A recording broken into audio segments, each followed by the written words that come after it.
maybe would have an opinion on this. You know, October 7th, Hamas attacks Israel. Yep. Okay.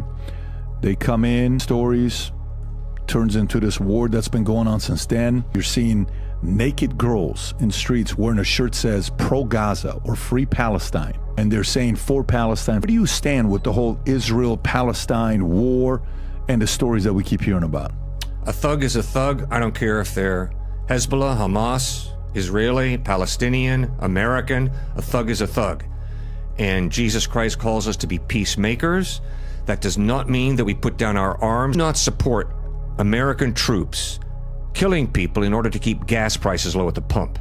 But to prevent the slaughter of innocent people is good.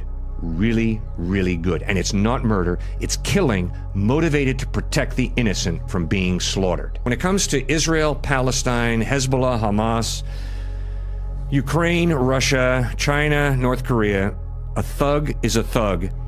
And Christ calls us to be peacemakers, and unfortunately I think that at times that requires we use force as we're able to. I mean, if you and I go into a restaurant, a guy pulls out a machine gun and starts blowing people away. If you hit him high and I hit him low and we break his neck in the process, that is not murder.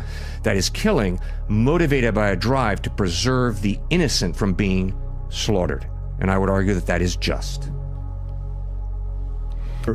It's almost causing many Jews who historically have always been Democratic, because that's been the party that's been kind of like, you know, been on protecting, making them feel safe. They're like, listen, I don't even think the Democratic Party is for me anymore. I kind of got to look at other options for myself right now.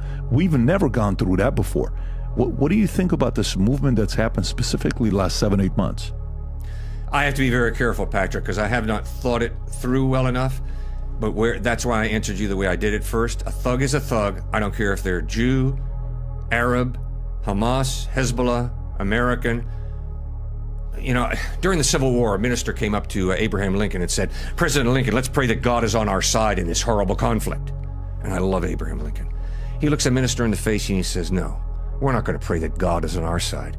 We're going to pray that we are on God's side, for God's side is always right. And it's far too easy to take God and use God to baptize my particular cause, my particular passion. And we've got to exercise humility and be careful of that.